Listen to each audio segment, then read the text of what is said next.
Lição de número 3: o avivamento no Novo Testamento. Querido professor, querida professora, houve muitos avivamentos no Antigo Testamento. Todos eles, porém, tiveram um tempo de validade.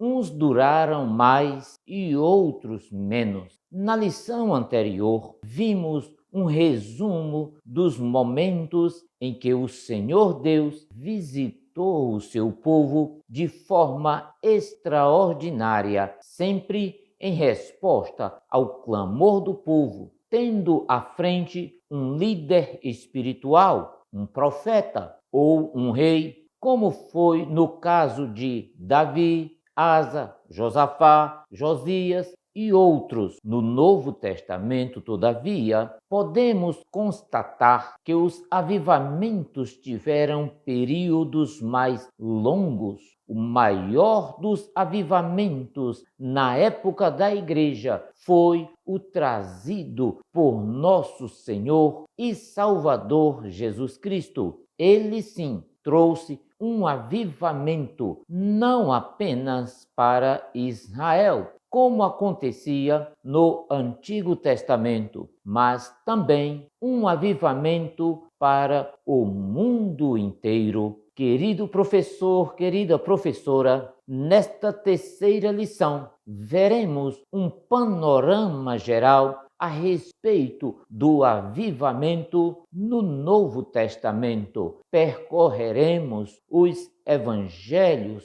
o livro de Atos dos Apóstolos e também as epístolas e concluindo o livro de Apocalipse. Muito bem, eu sou o pastor Evandro Oliveira e você está no nosso canal Teologia Simplificada. Estamos aqui para darmos sequência ao nosso estudo da Escola Bíblica Dominical. E olhe, queridos irmãos, que maravilha! Estamos no primeiro trimestre de 2023, Revista dos Adultos, cujo tema é Aviva a Tua Obra, o chamado das Escrituras ao quebrantamento e ao poder de Deus. E eu convido você para irmos agora à parte introdutória da nossa lição. Lição de número 3, o tema é o avivamento no Novo Testamento. A verdade prática diz assim: a palavra de Deus revela raízes de um verdadeiro avivamento espiritual que perpassa a história. Texto áureo diz assim: Jesus respondeu e disse-lhe: se tu conheceras o dom de Deus e quem é o que te diz, dá-me de beber, tu lhe pedirias e ele te daria água viva. Evangelho de João, capítulo 4, versículo de número 10. Muito bem, meus queridos irmãos, vamos agora para a leitura bíblica em classe. O texto é Evangelho de João, capítulo 4, versículo 7 até o versículo de número 15. Na apresentação da lição, nós temos os objetivos. São 3 os objetivos que devem ser alcançados pelo professor em sala de aula. O primeiro objetivo é apresentar o avivamento nos evangelhos. Segundo objetivo, saber como se deu o avivamento no livro de Atos dos Apóstolos. E o terceiro objetivo, conhecer o avivamento nas epístolas e no Apocalipse. Muito bem, meus queridos irmãos, a lição tem 3 pontos, cada ponto com seus subtópicos, e nós vamos estudar no primeiro ponto sobre o avivamento nos evangelhos. E diz assim a sinopse do primeiro ponto: o Novo Testamento mostra o avivamento que a mensagem de Jesus pode revelar ao mundo. No segundo ponto, nós vamos estudar sobre o avivamento nos Atos dos Apóstolos. Diz assim a sinopse do segundo ponto: o livro de Atos dos Apóstolos nos mostra as condições para um avivamento verdadeiro. Ainda, queridos irmãos, estudaremos o terceiro ponto com o seguinte tema: o avivamento nas epístolas e no Apocalipse. Vamos ao primeiro ponto da nossa lição, mas antes de continuar, eu quero fazer 3 pedidos a você, pode ser? O primeiro pedido que eu faço é: se você é novo por aqui, faça a sua inscrição no nosso canal agora. Eu vou dar um tempo para você fazer a sua inscrição. O segundo pedido que eu faço a você, meu irmão, é: assista o vídeo até o fim. Temos subsídios, mapas, imagens, gráficos e muito mais informações que certamente lhe auxiliarão no preparo desta tão importante aula. E o terceiro pedido que eu faço a você é: deixe aí o seu comentário. Ative o sininho de notificações, porque você fazendo isso, você estará nos ajudando a continuar o nosso trabalho aqui no YouTube. Ainda queremos lhe informar que as lições estão sendo agrupadas em uma playlist para facilitar a sua consulta, caso você perca algumas das lições. A você que nos tem acompanhado semanalmente, o nosso canal Teologia Simplificada com o pastor Evandro Oliveira aqui no YouTube é muito bem-vindo a mais uma aula.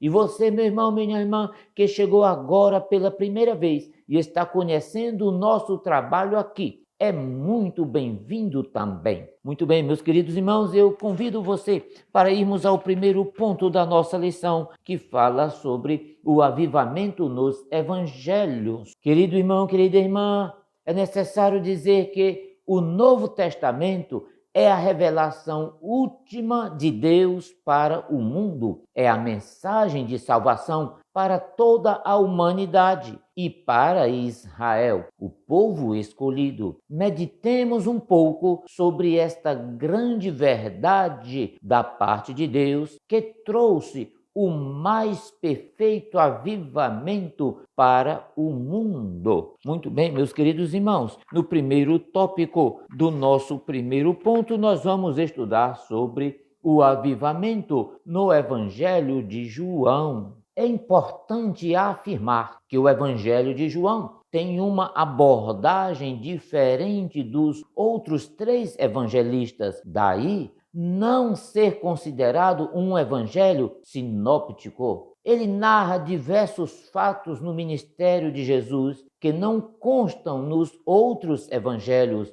João tem narrativa um tanto distinta de Mateus, de Marcos e de Lucas. Veja, por exemplo, na sua narrativa, os 3 evangelhos sinópticos revelam o ministério de Jesus, enfatizando o seu reino, que é o caso do Evangelho Mateus, os seus milagres, que é o caso do Evangelho de Marcos, e a sua humanidade, que é o caso do Evangelho de Lucas. Já o Evangelho de João destaca desde o início o aspecto divino de Jesus, o Filho de Deus. Perceba, meus queridos irmãos, que os versículos-chave que expressam esta ideia estão registrados no Evangelho de João, capítulo 20, versículo 30 e o versículo de número 31, que diz assim: Jesus, pois, operou também em presença de seus discípulos muitos outros sinais que não estão escritos neste livro. Estes, porém, foram escritos para que creais que Jesus é o Cristo, o Filho de Deus, e para que, crendo, tenhais vida em seu nome. Agora, uma coisa a se notar sobre a fé que João, pelo poder do Espírito, quer fazer nascer e nutrir no coração do crente, é a fé que produz vida. Isso mesmo, meus queridos irmãos. Em João, vida é Cristo, vida é ver e crer em Cristo Jesus. Vida, no Evangelho de João, é desfrutar de alegria em Cristo. João não escreveu com propósitos acadêmicos, nem puramente artísticos ou literários, mas com a intenção evangelística. Ele quer que o leitor, inflamado pelo Espírito Santo, creia e cresça na fé, um tipo de fé que tem Jesus Cristo, o Filho de Deus, como conteúdo e vida eterna. Então, querido irmão, embarque hoje na história do Evangelho de João, e o meu desejo é que você se encante com esse livro. Mais do que isso, que você se encante com o personagem principal, o Cristo, o Filho de Deus, por meio de quem nós obtemos a vida eterna. Glória a Deus. Meus queridos irmãos, vamos para o segundo tópico do primeiro ponto da nossa lição, que fala sobre o avivamento no Evangelho de Mateus. Veja isso, queridos irmãos, o Evangelho de Mateus foi escrito cerca do ano 60 depois de Cristo. É considerado o Evangelho do Reino. Você sabia disso? Ou o Evangelho do Rei e do Messias. A expressão reino dos céus, reino ou reino de Deus aparece mais de 30 vezes no seu texto. O objetivo de Mateus é revelar primeiramente aos judeus e depois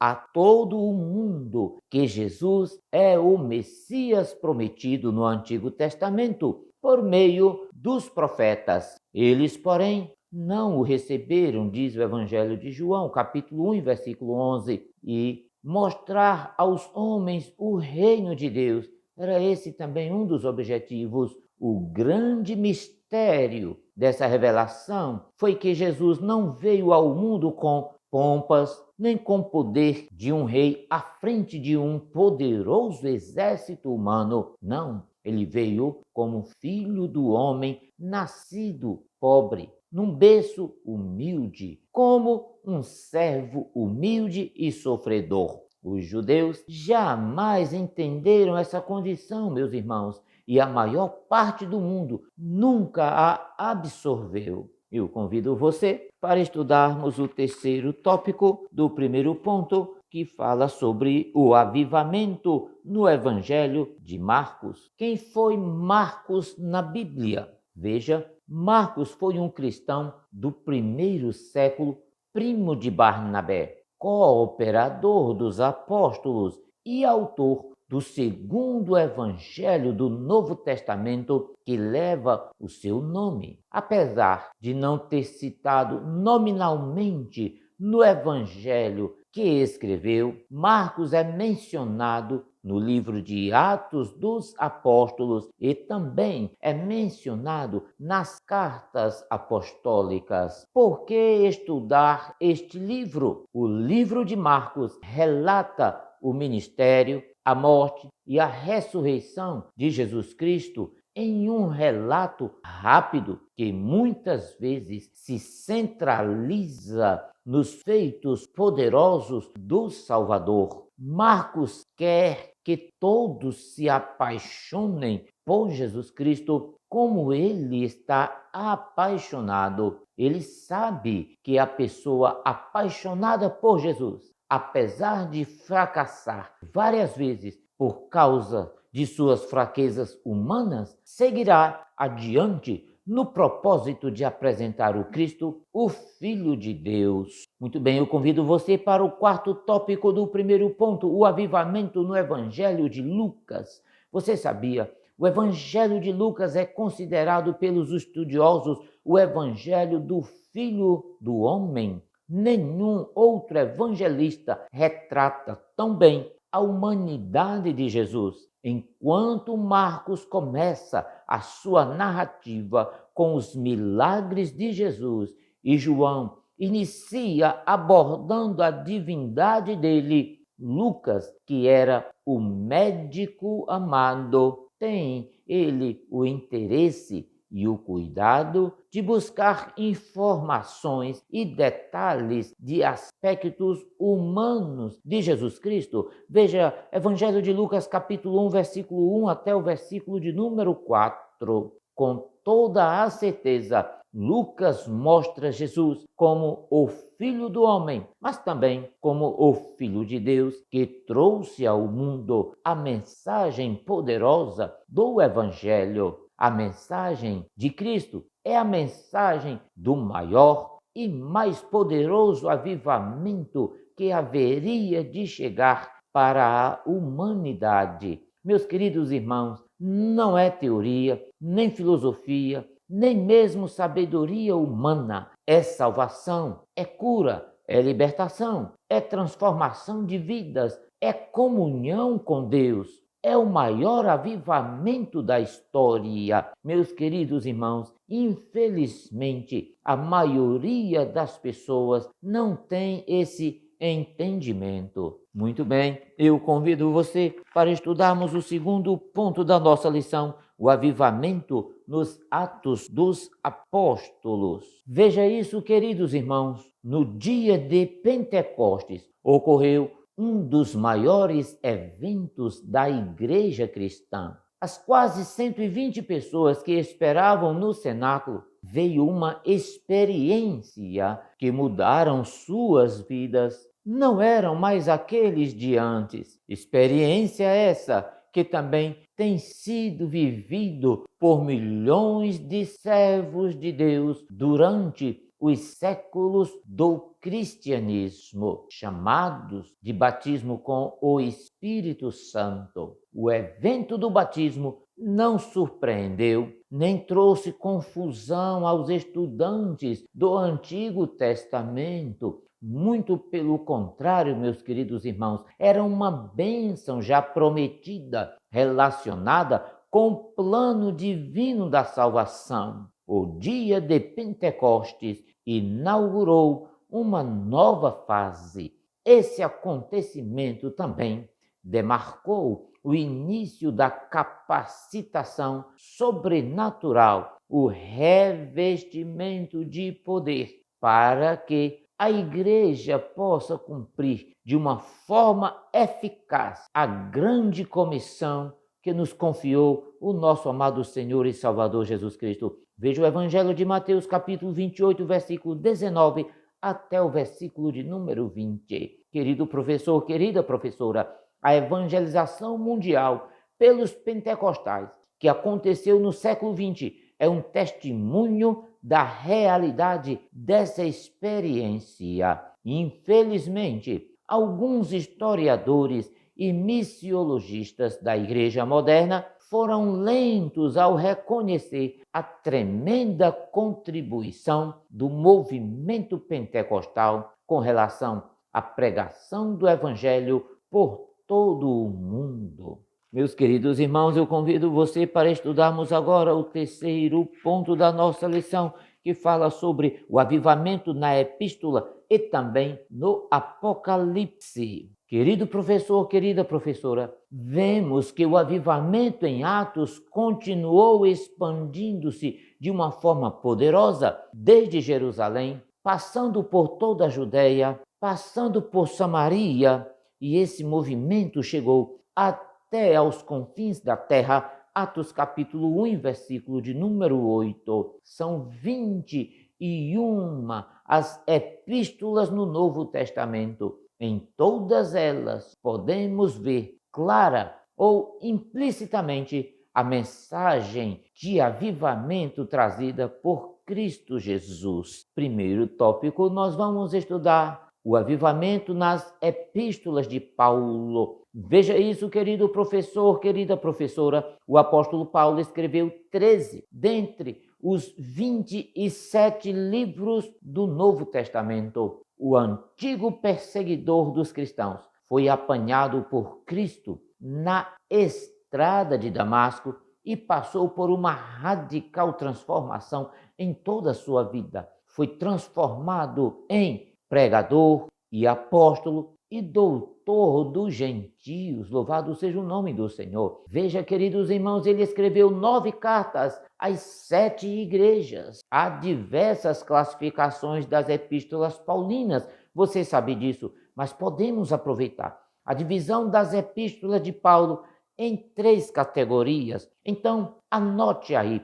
A primeira divisão são as cartas eclesiásticas, ou seja, as cartas que ele dirige às igrejas. Segunda divisão, as cartas da prisão, e a terceira divisão, as cartas pastorais. Convido você para estudar agora o segundo tópico, o avivamento nas epístolas gerais, também conhecido como cartas universais. Como você sabe, essas epístolas são em números de 8. Os seus ensinos, aparentemente sem cunho avivalista, demonstram condições para que haja a verdadeira vida cristã. Queridos irmãos, incluem os seguintes livros: Hebreus, Tiago, 1ª e 2ª Pedro, 1ª, 2ª, 3ª João e, por fim, Judas. Vamos estudar agora o avivamento no Apocalipse. Veja isso, o último livro da Bíblia tem uma mensagem singular sobre o fim dos tempos. Nele se vê a revelação do Cristo glorificado. Leia o capítulo 1 de Apocalipse. Também vê-se a revelação de coisas passadas, a revelação de coisas em relação à igreja e em relação às nações, a partir do capítulo 4 até o capítulo de número 22. Também, queridos irmãos, a grande mensagem do avivamento é o arrebatamento da igreja, o tribunal de Cristo, para a entrega de galardões e as bodas do Cordeiro na união eterna entre Cristo e a sua noiva. Apocalipse 19 e o versículo 9. Queridos irmãos, talvez quando nós pensamos e desejamos avivamento, não compreendemos a plenitude de tudo o que ele envolve. Certamente, o avivamento não é romântico. Ao olharmos para a história da igreja primitiva, os cristãos eram vistos como homens que têm causado alvoroço por todo o mundo. Atos capítulo 17 e o versículo de número 6. Este alvoroço, na verdade, é avivamento, poder e glória de Deus manifestada aos homens por meio da igreja. Queridos irmãos, o Novo Testamento é a revelação de Deus para a sua igreja e a mensagem de salvação para toda a humanidade. Por isso, ao longo desse divino documento, podemos perceber a vontade de Deus para um avivamento genuíno do seu povo. No geral, o Novo Testamento revela o plano de Deus para o mundo, bem como suas diretrizes para que a igreja exerça de maneira avivada a sua missão na terra. Muito bem, meus queridos irmãos, estamos chegando ao fim da lição de hoje. Não esqueça de ativar o sininho de notificações. Não esqueça também de assinar o nosso canal, comentar e compartilhar esse vídeo aí na sua igreja com amigos, irmãos, professores, superintendentes da Escola Bíblica Dominical. Muito obrigado pela sua companhia e até a próxima semana. Que Deus vos abençoe hoje e sempre.